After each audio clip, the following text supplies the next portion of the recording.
5월은 가정의 달입니다. 오늘 이 귀한 가정의 달, 지난주에는 저희가 자녀들, 우리 어린 아이들은 과연 누구인지에 대해서 말씀을 통해서 함께 나누어 보았습니다. 오늘은 우리 부모님들은 과연 어떤 분이신가, 그리고 부모님들이 이 가정 안에서의 역할들은 하나님께서 어떻게 주셨는가에 대한 그런 이야기들을 오늘 말씀을 통해서 저희가 잠시 은혜를 나누도록 하겠습니다. 사무엘하 13장 이하의 말씀을 보시게 되면요, 다윗의 이야기들과 그 자녀들의 이야기가 나옵니다. 사무엘상의 말씀을 보시면 사무엘상은 사무엘과 사울의 이야기죠. 다윗의 이야기도 물론 들어가 있지만요, 다윗이 본격적으로 나오게 되는 것은 사무엘하의 말씀에서부터입니다. 이 사무엘하의 13장에 이르러서는 그 가운데에서도 다윗의 자녀의 이야기가 나오는데 압살롬의 이야기가 나오죠.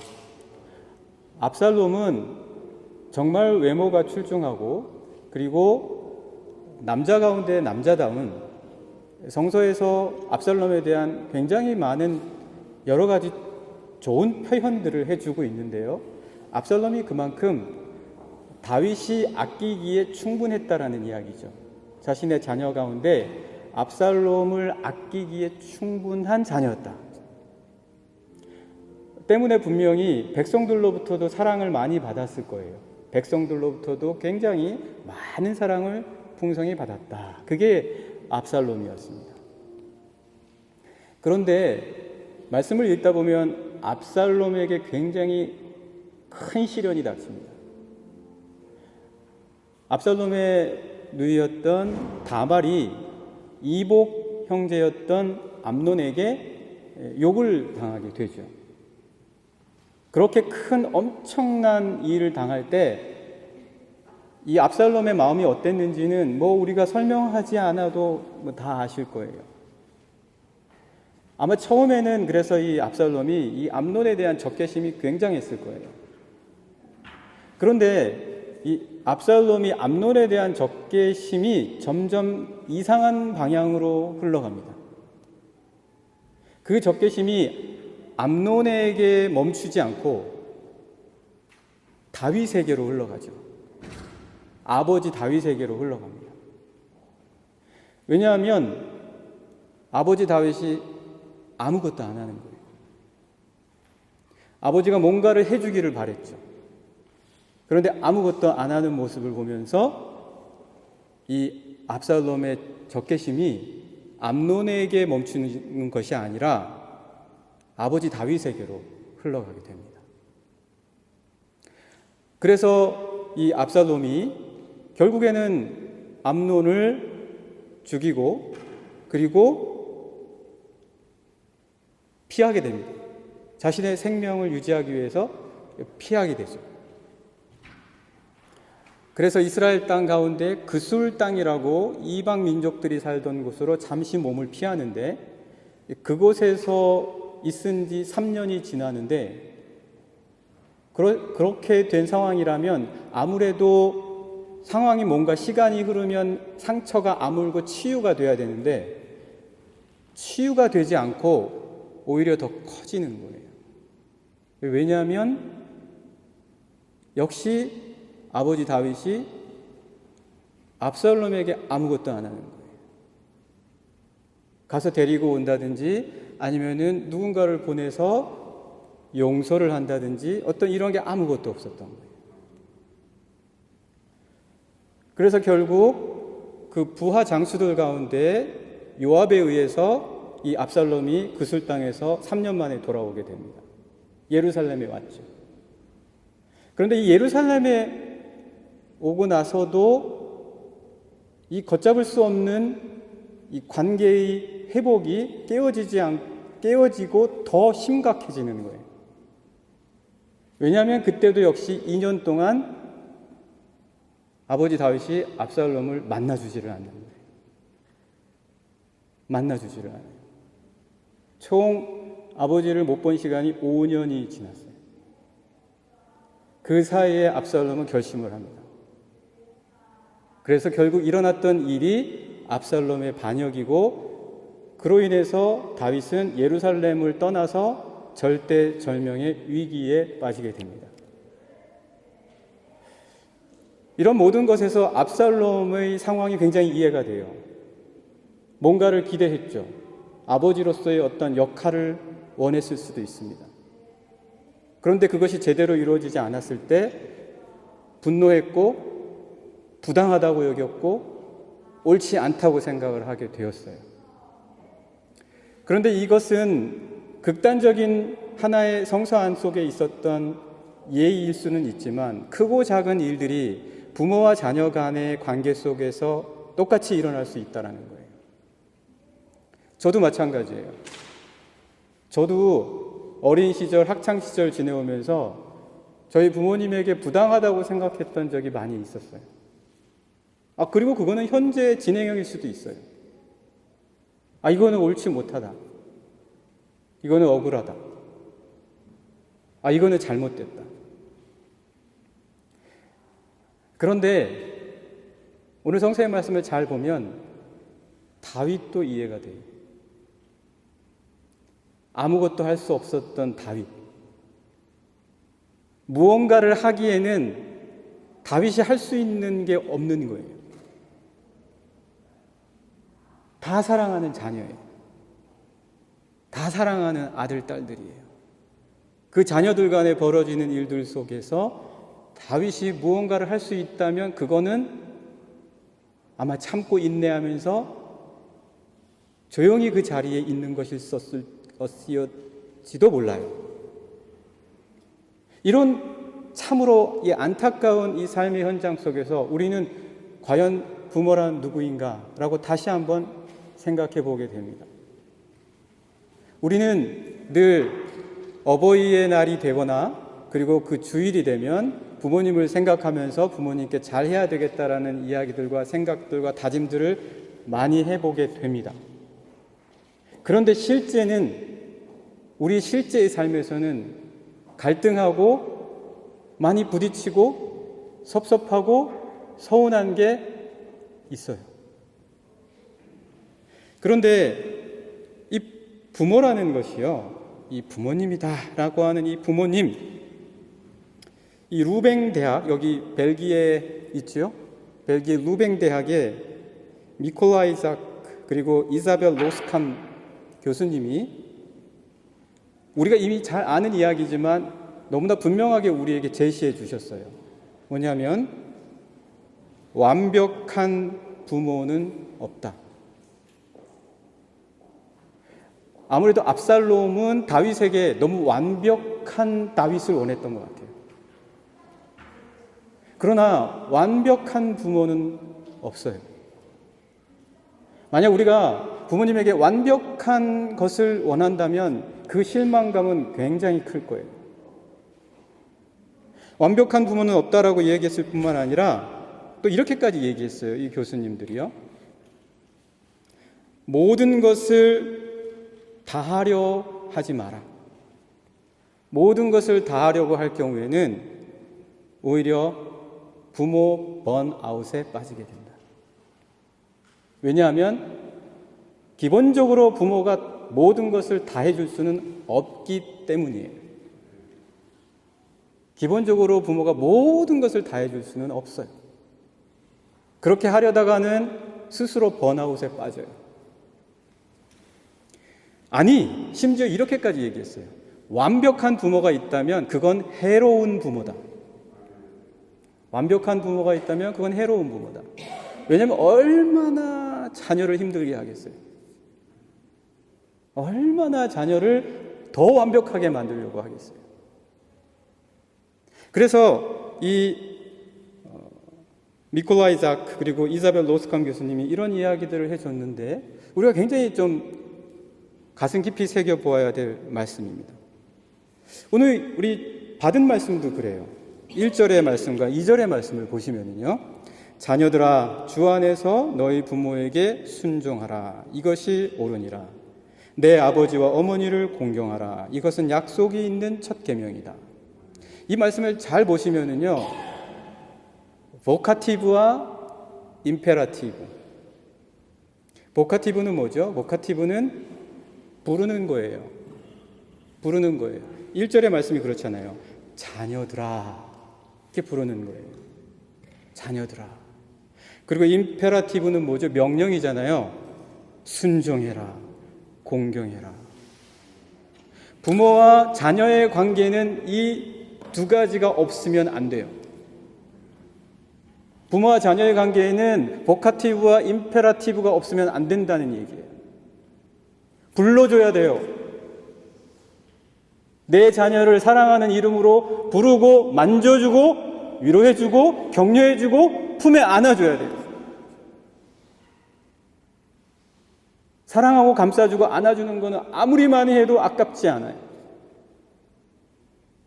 자녀들아, 이 한마디에 이 에베소서 사도 바울의 모든 신학의 정수가 다 들어가 있어요. 부르는 거예요. 하나님께서도 아브라함을 부르셨어요. 아브라함아. 하나님께서 모세를 부르셨어요. 모세야. 하나님께서 사무엘을 부르셨어요. 사무엘아. 우리도 따라서 불러야 돼요.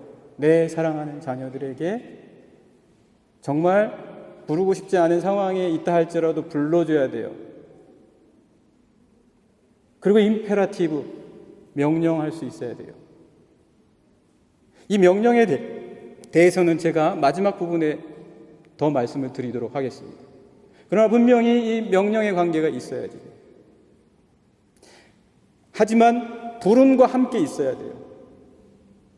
계속 명령만 하면 안 돼요. 부름으로 따라오는 것이 명령형이에요. 이 1절의 말씀을 조금 더 우리가 보면은요, 한번 단어만 좀 빼서 한번 보기로 하죠. 단어만 빼서 보면 이 1절의 말씀이요, 가장 중요한 단어가 뭐냐면 자녀, 그리고 부모, 그리고 오름이에요. 자녀, 부모, 오름, 옳다. 이 세 가지 단어만 한번 빼서 같이 한번 이제 묶어서 생각을 해보죠. 그러면 어떤 결과가 나오냐면 자녀와 부모의 관계는 틀린 관계가 하나도 없어요. 이게 무슨 말씀이냐면 나는 왜 이런 부모를 두었나 라고 말할 수 없다는 얘기예요. 나는 왜 이런 자녀를 두었나 라고도 역시 말할 수 없어요. 부모와 자녀의 관계는 틀린 관계가 하나도 없어요. 비록 여러분들이 선택해서 내 자녀를 택하고 내 부모를 택하지는 않았지만 그것이 하나님이 주신 것이기 때문에 오히려 더 옳은 관계예요. 이건 하나님으로부터 내가 받은 관계예요. 옳은 관계예요. 그래서 부모와 자녀의 관계가 틀린 관계는 있을 수 없다. 이건 옳은 관계다. 바로 이렇게 옳다라고 생각할 때부터 순종이 시작되는 거예요. 내 마음속에 그런 마음이 있을 때는 영적으로 싸우셔야 돼요. 그런 마음이 있는 동안에는 순종이 어려워요. 이거는 저의 고백이기도 해요. 순종이 어려워요. 부모와 자녀의 관계가 이렇게 정말 하나님이 주신 관계라는 것이 내 안에서 든든하게 자리를 잡도록 우리가 늘 힘써야 된다. 왜냐하면 여기 옳다는요, 맞다 틀리다가 아니에요. 인간적인 판단과 기준이 아니에요. 여기 옳다라는 것은 디카이오스라는 말은 하나님의 눈에 옳은 거예요. 하나님의 눈에 옳은 것. 여러분들 생각해 보세요. 내 눈으로 보면 우리 부모님이 답답할 때가 있어요. 그런데 우리가 어렸을 때 부모님은 또 우리를 보셨을 때 부모님의 눈으로 보시면 우리 애가 너무 좀 답답할 때가 있어요. 그래서 우리는 어떻게 해야 되죠? 오늘 말씀에 나와 있는 것처럼 주 안에서 봐야 돼요. 그게 옳게 보는 거예요. 우리 1절 말씀에 그렇잖아요. 자녀들아, 주 안에서 너희 부모에게 순종하라. 이 주 안에서라는 말씀이 사실은 이게 모든 것을 순종하라는 말씀이 아니에요. 모든 것을 순종하라는 말씀이 아니라 주 안에서 순종하라는 거예요. 사실 모든 것을 순종하라고 하면 그거는 정말 어찌 보면 굉장히 인위적인 한계와 규정일 수 있어요. 그러나 오늘 우리는 그런 인위적인 한계와 규정으로 바라보면 모든 것이라고 했지만 모든 것에 있어서 순종하지 못하는 오히려 그런 덫에 빠질 수 있어요. 어떤 부담이나 어떤 강요에 의하지 않고 내가 주 안에서 있을 때, 주 안에서의 시각으로 바라볼 때 내 부모님에 대한 온전한 순종이 있을 수 있다. 이거는 하나님이 주신 관계다. 사랑하는 영락의 성도 여러분, 여러분 주변을 바라보십시오. 내가 주 안에서 바라보아야 될 것들이 무엇이 있는지 한번 보셔요. 단순히 부모와 나와의 관계뿐만 아니라 내가 주 안에서 바라보아야 될 것들이 무엇이 있는가를 보시는 우리 영락의 모든 성도님들이 되시기를 간절히 축복합니다. 그렇게 될 때 우리 부모와 나와의 관계 속에서도 회복이 있고 기쁨이 있고 감사가 있을 줄 믿습니다. 이제 두 번째 저희가 계속해서 말씀을 보시면요. 제가 육식을 별로 안 좋아하거든요. 근데 저희 부모님이 제 어릴 적 얘기를 해주시면 제가 굉장히 그냥 돼지고기에 비계만 골라서 먹었대요. 저는 지금 상상이 안 돼요. 예. 왜냐하면 제가 고기 자체를 별로 안 좋아하거든요. 그런데 돼지고기 가운데서도 비계만 그렇게 골라서 먹었다고 하는데 지금은 잘 먹지를 않아요. 제가 일부러 그렇게 하는 게 아니라 몸에서 잘 안 받아요. 그러니까 내 몸과 조화를 이루려고 제 입에서 그렇게 걸러내는 것일 수도 있어요. 저희 가정도 그래요. 저희 가족들도 다양해요. 유제품을 못 먹거나 아니면 또 저는 유제품을 또 굉장히 또 잘 먹거든요. 각자의 몸에 조화를 이뤄서 맞는 것을 먹는 거죠. 이렇게 먹다가 보면 저는 가끔 이런 생각도 들어요. 야, 노아 홍수 이전에는 하나님께서 육식을 허락하지 않으셨잖아요. 노아 홍수 이전에는 내가 참 먹을 게 많았겠다. 이런 그냥 우습게 생각도 해보게 됩니다. 그런데 노아 홍수 이후에는 왜 하나님께서 육식을 허락하셨을까? 변화가 있었던 거예요. 그 변화된 세상 속에서 조화를 이루며 살게 하시기 위해서 육식을 허락해 주신 거예요. 사람의 수명도 노아 홍수 이후에 급격하게 변화가 있죠. 분명히 뭔가가 바뀐 거예요. 그런 상황에 적응할 수 있도록 하나님께서 조화를 이루어가게 하시는 거예요. 오늘 말씀도 한번 보세요. 2절 함께 보시면 2절의 끝부분과 그리고 3절의 말씀 보시면은요. 내 아버지와 어머니를 공경하라. 이것은 약속이 있는 첫 계명이니 이로써 내가 잘 되고 땅에서 장수하리라. 여기 잘 된다는 게 뭐냐면요. 어그러지지 않는 거예요. 조화를 이루는 거예요. 이 막 조화가 안 되면 불협화음이 나면서 깨어지고 상처받고 몸도 아프고 그 몸이 아픈 게 병이 되는 거예요. 조화를 잘 이루어야지 돼요. 잘 된다. 그러니까 결국 어떻게 돼요? 땅에서 장수하는 거예요. 결국 땅에서 장수하는 거예요. 조화를 잘 이루는 게 뭐냐? 그 출발이 어디에서부터 시작되냐? 부모와의 관계에서부터 시작이 된다. 제가 아까 첫 번째 말씀에서 드린 것처럼 부모와 자녀는 옳다라고 말씀드렸잖아요. 이게 조화가 잘 돼야 돼요. 이게 만약 옳지 않은 관계 속에 있다면 반드시 바로잡으셔야 돼요. 이거는 옳아야 되는 관계예요. 그런 것들이 우리 삶에 있어요. 내가 무언가를 만들어낸 게 아닌, 하나님께서 내게 주신 달란트나 내게 주신 능력으로 내가 뭔가 만들어낸 상황이나 조건이 아닌 나에게 기본적으로 하나님이 주신 관계가 있어요. 그런 거는 옳아야 되는 관계예요.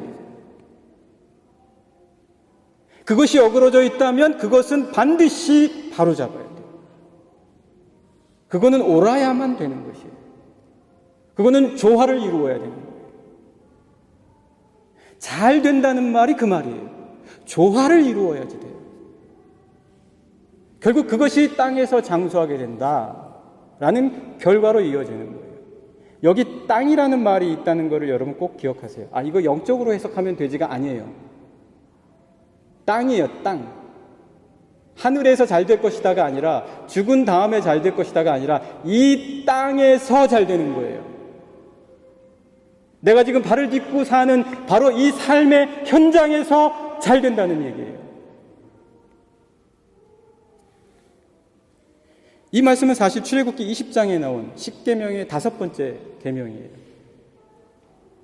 그래서 우리가 흔히들 말은 하는데 확인된 건 아니지만 첫 번째 돌판, 두 번째 돌판. 첫 번째 돌판은 하나님과 관련, 두 번째 돌판은 사람과의 관계. 첫 번째 돌판에는 하나님 여호와라는 말씀이 다 나오지만 두 번째 사람과의 관계 속에서는 사람에 대한 관계이기 때문에 하나님 여호와라는 말씀이 나오지 않아요. 그러나 5번째 계명에는 나와요. 5번째에서 10번째까지 하나님 여호와라는 단어가 나오지 않는데 첫 번째 파트에 속하지 않은 계명임에도 불구하고 두 번째 파트에 속한 계명 속에서 하나님 여호와라는 말씀이 나온다. 그리고 그것을 약속이다. 이렇게 사도 바울은 이야기해주고 있어요. 그것을 약속이다. 그래서 출애굽기 20장에 나와 있는 그 계명을 그대로 제가 읽어드리면 이렇게 되어져 있지요. 내 부모를 공경하라.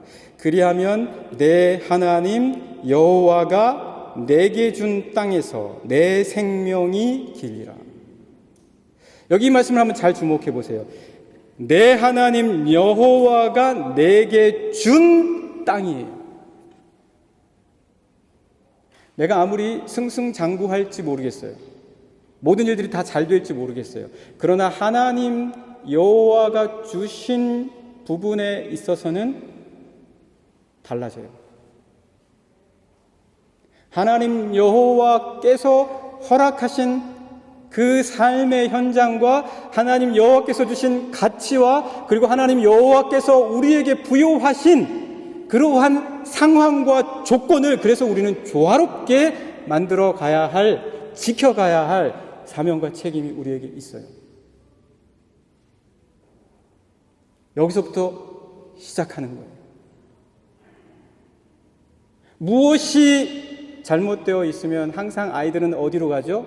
부모에게로 가요. 왜? 거기에서 다시 시작하거든요. 거기에서만 안심하고 다시 시작할 수 있어요. 그게 첫 출발 장소예요. 가정에서 태어났고 거기서 늘 출발해 왔어요. 그래서 언젠가 어떤 일로 잘못됐다면 다시 출발할 수 있는 것은 바로 그 관계예요. 여러분의 삶 속에서 때문에 오늘 이 말씀은 우리에게 이렇게 이야기해 주세요. 첫 계명이다. 첫 계명이다. 처음 것이에요. 시작이에요. 출발이에요. 여러분이 언제든 시작하고 출발할 수 있는 곳은 바로 거기에요. 여러분에게 뿐만 아니라 여러분의 자녀들에게도 그것이 시작이요 출발점이라는 사실. 사랑하는 영락의 성도 여러분, 여러분의 시작과 출발을 다시 한번 깊이 생각하시면서 그 시작과 출발을 내가 어디서 어떻게 해야 하는지, 하나님께서는 나에게 어떤 말씀을 주시는지, 여러분의 시작은 언제 든든해질 수 있는지 깊이 생각하시고 묵상하시는 우리 영락의 모든 성도님들 되시기를 간절히 축복합니다. 마지막으로 저희가 부모님은 또 어떤 분이냐? 오늘 이 마지막 부분은 이제 부모님이 좀 깊이 들었으면 좋겠는데요. 부모와 아이 사이라는 책이 있어요. 부모와 아이 사이. 부모와 아이 사이라는 책에서 그 저자 하임 기네트는 부모가 아이들을 노엽게 하는 경우를 설명해 주고 있어요. 부모가 아이들을 화나게 만드는 경우. 아마 여러분들 다 잘 아실 거예요. 그렇지만 여기 이 책에서 잘 설명을 해줘서 목록을 잘 해줬어요. 제가 한번 다시 이야기를 드릴게요. 잘못을 말해주려고 감정적으로 대하는 경우. 잘못을 말해주면 되는데 거기에 감정이 다 들어가 있는 거예요. 내가 너를 어떻게 얼마나라고 하는 것에서부터 시작해서 그 자녀의 잘못을 지적하는데 잘못은 요만큼이고 이만큼은 감정이에요. 아이들은 상처받는 거예요. 화나는 거예요. 저 자신에게 하는 얘기예요. 제 자신. 또 어떤 경우가 있냐면 아이들이 한 일에 대해서 칭찬을 안 해요. 더 해야지. 더 잘해. 이거 좋은 말이긴 한데요. 칭찬해 주는 거예요. 그러면 더 잘하는 마음은 생겨나는 거예요. 칭찬할 수 있는 거예요. 인정해 주는 거예요. 아이들은 누군가에게 인정받고 싶어 해요. 가정에서 인정 못 받으면 바깥에서는 인정 못 받아요. 바깥에서 인정 못 받아요. 그리고 또 옛 실수와 단점을 반복적으로 의도적으로 들추는 거예요. 자꾸 옛날 게 끄집어 나오는 거예요. 자꾸 옛날 게 나와요. 옛날 거 자꾸 끄집어내는 거는 좋은 일을 끄집어내는 게 좋아요. 지금 현재의 일은 현재의 일에 대해서만 이야기해 주면 더 좋다라는 거예요. 이럴 때 아이들이 굉장히 상처를 받고 오히려 노엽게 된다는 거예요. 노엽게 된다는 거예요. 이 노여움은요 사라지지 않아요. 쌓여요. 그래서 어디론가 분출이 돼요.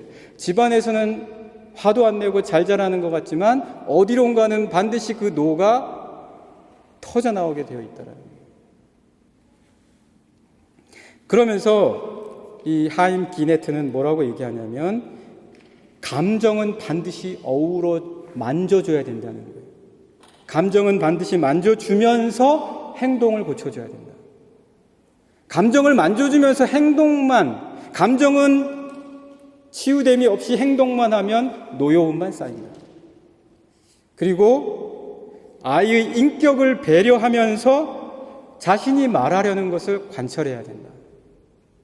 인격에 대한 배려 없이 자기가 말하는 것은 절대 관철될 수 없다라고 오늘 이 책에서 이야기해 주고 있습니다.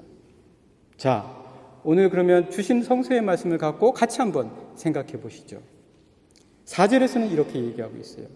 또 아비들아 너희 자녀를 노엽게 하지 말고 오직 주의 교훈과 훈계로 양육하라. 오늘 이 말씀에서요 사도 바울은 두 가지를 대조시키고 있어요. 노여움과 양육이에요.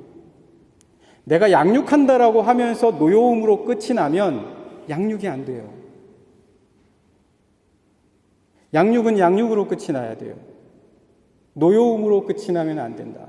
그럼 양육은 양육으로 끝이 나야 된다라는 게 어떤 말씀인가요? 주의 교훈과 훈계가 그 아이의 마음속에서 기억나게 해야 된다는 거예요. 항상 모든 꾸지람만 생각나면 그건 양육된 게 아니에요.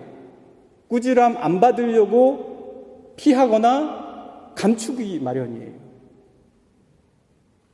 주의 교훈과 훈계가 기억나게 해야 된다. 여기 양육은요, 파이데이아는요, 어떤 헬라어 단어의 뜻이냐면 성숙하고 자라나게 한다는 뜻이에요. 양육은 성숙하고 자라나게 하는 거예요. 한번 우리가 생각해 봐야 돼요. 내가 우리 아이들에게 어떤 양육을 하든 이 양육을 통해서 내가 지금 하고 있는 것으로 아이가 자라나는 게 보이는가? 아이가 성숙하고 있는가? 늘 마음속에 담고 기도해야 돼요. 아이들이 자라나는 것과 성숙하는 것이 보여져야 된다. 이거는 저는 분명하게 얘기해요. 기도를 통해서 돼요. 기도 통해서 돼요. 아무리 선한 부모 아래에 있다고 해서 그 자녀도 선하리라는 법은 없어요. 역대하 33장에 보면 이스라엘에 아주 선하고 의로운 왕 히스기야가 있어요. 정말 선하고 의로운 왕이었고 이 히스기야 때문에 남유다가 더 일찍 망할 수도 있었는데 그 이후로 더 지속이 되는 정말 의로운 왕이었어요. 근데 이 히스기야 왕이 시대의 악한 왕이에요. 우리는 그렇게 생각하죠. 정말 의로운 부모면 자녀도 그럴 것이다. 저분이 의로우니까 자녀도 그럴 것이다. 그런데 오늘 이 역대하 33장의 말씀은 그렇지 않다라고 우리의 생각과 기대를 완전히 깨요. 어떻게 양육하시겠어요? 히스기야가 므낫세를 어떻게 양육했을까요? 어찌 보면 말을 안 들으면 마구 몰아치우면서 노엽게 할 수도 있었을지 몰라요. 안 변해요. 노엽게 한다고 해서 변하지 않는다라는 얘기예요. 노엽게 하는 것은 좋은 교육의 효과가 아니에요. 역대하 33장 이하의 말씀을 보면 이 므낫세가 언제 변하냐? 하나님께서 고쳐주세요. 한번 댁에 가시면 역대하 33장 읽어보십시오. 하나님께서 쥐고 흔드시는 거예요. 하나님께서 쥐고 흔드시면 안 변할 수가 없어요. 그의 인생의 삶을 송두리째 흔드시면 돌아와요. 내가 노엽게 한 게 참 헛일이구나. 그래서 이 역대 33장에 보면 므낫세가 하나님을 인정하고 기도하면서 하나님 앞에 겸손하였다라는 말씀이 나와요. 하나님 앞에, 하나님께서. 그래서 오늘 사도 바울이 4절에 뭐라고 얘기하죠? 아비들아, 주의 교훈과 훈계로 양육을 해라. 하나님께서 양육하시게끔 해라. 그렇게 말씀해주고 계십니다. 사랑하는 영락의 성도 여러분, 얼마 전 제가 유치원 앞에서 어떤 꼬마아이가 열심히 자전거를 타고 가요. 처음에 깜짝 놀랐어요. 제가 혼자 저렇게 타고 가면 위험한데 하고 봤더니 멀찌감치 뒤에서 엄마가 쫓아가고 있어요. 이 아이가 그렇게 자신감 있게 간 거는요, 엄마가 곁에서 보고 있는 걸 아는 거예요. 그런데 바로 옆이 아니에요. 떨어져 있어요. 이 하임 기네트는 뭐라고 얘기했냐면, 부모가 해줄 수 있는 좋은 역할 중에 하나는 함께 있어주는 것, 그러나 너무 가깝게 있지 않는 것. 스스로 자라나게 하게 하라는 거죠. 다 모든 것을 부모가 간섭하려 들지 말라는 거죠. 스스로 판단하고 결정하고 그리고 자신이 질문하게끔 해서 하나님을 찾아가는 자녀로 만들어주라는 것입니다. 누군가가 나를 지켜보고 있고 하나님께서 나를 지켜보고 계신다라고 하는 그 믿음과 확신이 있다면 우리 아이들은 하나님 뜻 안에서 자라날 줄 분명 믿습니다. 사랑하는 영락의 성도 여러분, 오늘 저에게 주신 이 말씀 꼭 기억하셔서 부모로서의 영적인 준비와 그리고 자녀를 대할 때의 영적인 준비를 잘 감당하시는 영락의 모든 성도님들 되시기를 간절히 축복합니다.